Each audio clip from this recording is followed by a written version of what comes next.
Energy na ba ang lahat?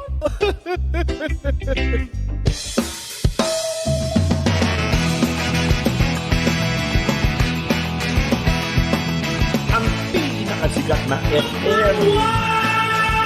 Energy FM. Araw at gabi mo'y tunay na sasaya dito. Sagot namin, tugtugan, kantahan, walang patid na tawanan at kulitan. Huwag mong sabihin radyo, sabihin mo Number 1. Energy. Ito ang number 1. 06.7 Energy FM. Sa bahay, opisina, kotse, taxi at jeep. What? Tricycle, FX, bus na masigip. O kaya? Palengke, internet, plaza, karinderya. Energy FM, nagbibigay saya. Huwag mong sabihin radyo, sabihin mo Number 1. Energy. Pangga, energy kaibigan mo.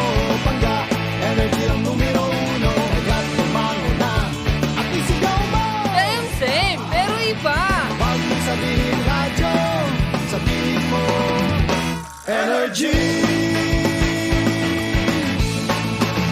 Naka-energy na ba ang lahat? Lagi-lagi. Cheers, miss! Gabaklita!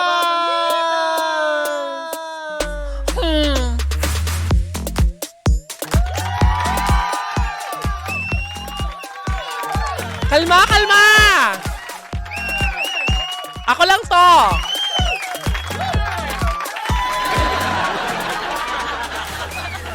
Live ba tayo sa ating Facebook Live? Sa lahat ng mga nasa tahanan nila, magandang umaga po sa inyong lahat. Magingay-ingay dahil makakasama nyo na naman po ang Tita Cora nyo sa loob ng isang oras na puno ng chismisan. Achuchu. Oy, achuchu, tawanan. Yung sumusunod ka sa sinasabi ko.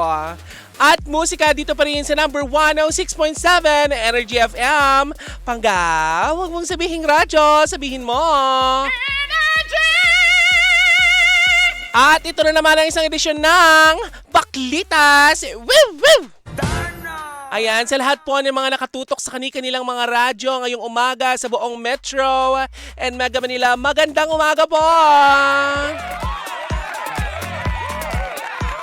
Sa ngalan ng aking partner na si Kapitana Sisa, ako muna ang makakasama nyo ngayong umagang ito dahil ang aking partner ngayon ay kasalukuyan naglalamierda sa Subi. Achuchu. Hoy! Hindi mo hindi mo babalahurain ang Subi.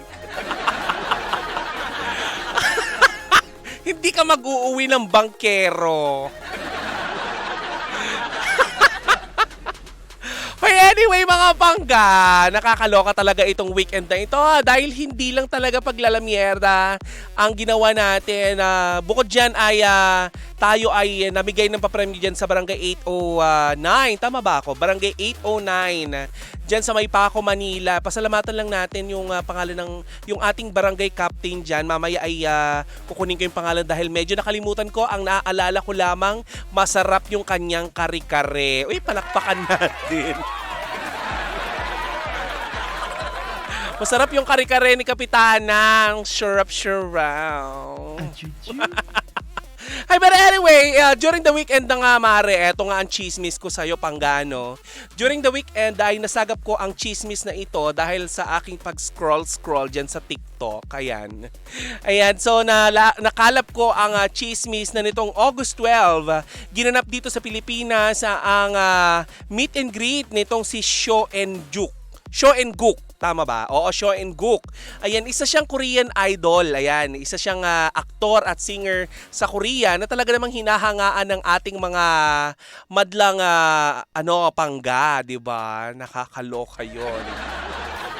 Talagang hinahangaan ito ng ating mga pangga. Gayon pa man, ang nangyari dito, nabalot ito ng kontrobersiya matapos itong putaktihin ng usap-usapin dahil sa pagkakatanggal sa host, actress at influencer na si Cristel Fulgar bilang host sa last minute nang naganap na meet and greet sa New Frontier, Quezon City. Naku, nakakaloka. Nakakaloka ito, no? Biro mo last minute tatanggalin ka bilang host, pero ito nga ang naging dahilan. Before yon, nagkaroon ng rehearsal. And according to Cristel, hindi daw siya nagkulang dun sa rehearsal dahil ni isa ay walang nagsabi sa kanya na kulang siya sa energy. Uy, hindi ka magkukulang sa energy dahil nakikinig ka na sa Energy FM. Corny nun. Ako lang yung natawa. Lahat yung mga nasa bahay nila, ayaw. Ayaw ko ng joke. So ayun nga, wala daw nagsabi kay Cristel na itong kanyang energy ay nagkukulang. So wala siya nakikitang mali tungkol dun sa gagawin niyang hosting kasi siya nga yung kinuha, di ba? Ngayon, during the rehearsal, ito daw floor director, technical director rather ng naturang meet and greet nagmaktol. Hoy, bakit ka magmamaktol? Nagmaktol daw di umano at gusto nitong tanggalin itong si Cristel at palitan ng ibang host. Uy, nakakalungkot naman yun. Parang kung ako yung nandun sa sa kalagayan ni Cristel, parang hoy, bakit ganyan ang itsura ni Cristel diyan? Grabe naman pagkaka-zoom natin sa mukha niya. yan yung kuha dun sa vlog niya. Ngayon, siguro kung ako yung nandun sa sa kanyang katayuan that time, siguro mahihiya ako. Which is sinabi naman ni Cristel na ipinahayag niya sa vlog niya, naiyak pa nga yung lola mo, di ba? Na nakaramdam siya ng ganon. Ngayon, gayon pa man, after nung nangyaring event, pinaliwanag naman ni Cristel dahil binasag niya ang kanyang katahimikan at pinaliwanag niya na wala na yun sa kanya dahil ang importante sa kanya ay mairaos at masuportahan at mapanood niya yung meet and greet nitong si Seo En-guk. Diba? Nakakaloka. Pero eto na nga, pangga, na nakakaloka dito pagkatapos ng ng mga usap-usapin, diba? Kumalat na nga na sinonggal siya. Dahil hindi daw siya, kasi hodang hindi daw siya magaling, hindi daw siya marunong. Which is inamin naman ni Cristel Fulgar na hindi naman talaga niya forte ang pag-host. Siguro magrereklamo daw siya kung tinanggal siya bilang bilang artista sa drama, yung mga ganun, yung mga actingan. Kasi yun talaga yung forte niya. Pero yung pag-host daw ng mga event, hindi naman niya talaga forte, di ba? Sabihin natin yan sa mga artistang tumatanggap ng mga song number sa mga pageants sa mga probinsya tapos Jopay! Wala akong papakalatan! Kamusta ka na? Bakit ganon? Kahit inaantok, tinatanggap yung racket. Jopay! Kamusta ka na? So yun na nga. Sabi naman ni Cristel, tanggap naman daw niya yung nangyari. Gayon pa man, ngayon, hanggang ngayon ay pinuputakti pa rin ng kaliwat ka ng usap-usapin at chismis yung pagkakatanggal sa kanya. Lalo na napalitan ito ng DJ at dating PBB housemate na si Karen Bordador. May mga chika-chika kasi na bakit daw kailangan ni Karen magpa-picture kasama si Seo En-guk. Kasama si Seo En-guk doon sa mga kasama yung mga audience, which is usually ginagawa lang daw naman ng mga K-drama or mga K-pop artists yun kapag ipopost nila sa Instagram. Siya daw parang naglumabis. 'Di ba? Medyo off daw sa mga fans ng K-pop artists. So yun, masasabi ko lang diyan ay parang naiinggit lang naman kayo sa kanya. Kasi katabing niya.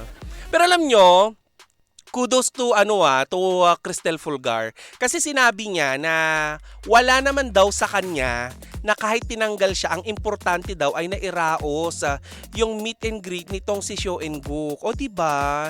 Hindi siya bitterness kagaya ng mga kumakalat na balita. Pero ang tanong ng mga netizen, kung hindi daw siya bitter, bakit panay daw ang post niya sa kanyang social media? Todo deny ang lola mo na hindi siya bitter, pero bakit may pag-iyak siya? Yan ang tanong ng mga netizen. Pero, syempre, ang paniniwalaan natin kung ano yung sinabi ng artista na okay lang sa kanya, di okay. Kung okay sa kanya, di okay. At least, di ba, naranasan niya. At nakita naman natin sa vlog niya, di ba, na nakabanding niya, nakausap niya, di ba? Nakadaupang palad niya itong si Sho and Gook sa backstage. At hindi na rin masama, Beb, nakaduet pa niya. Beb, balakpakan natin. Sing gwapo nitong si Sho and Gook. Sa mga hindi nakakakilala, i-google nyo na lang. Ayan nakikita natin. Uy, sa mga hindi nakakapanood ng ating live, dahil wala daw tayong Facebook live ngayon, pwede nyong balikan ito sa ating YouTube channel. Ayan gwapo talaga ni Sho and Gook, Kung yun naman talaga ang ihahain, talaga namang, uy, papapakin! Punong-puno ng kaharutan ng Tita Cora nyo for the morning. Grabe naman, parang 2MB ang jutak. Anyway, hintayin natin kung maglalabas pa ng pahayag itong si Cristel kasi naglabas na si Cristel Fulgar ng pahayag na wala naman na daw sa kanya yun and okay naman daw siya. So sa mga fans ni Cristel Fulgar, wag na daw nating palakihin pa ito sa mga basher. Sana palampasin nyo na ito dahil wala lang naman daw sa kanya. 'Di ba? Pero alam mo ako, naawa ako kay Cristel kasi kung ako yung nasa kalagayan niya, sa last minute papalitan ka, 'di ba? Parang nakakalungkot. Well, pinagtanggol naman daw siya nung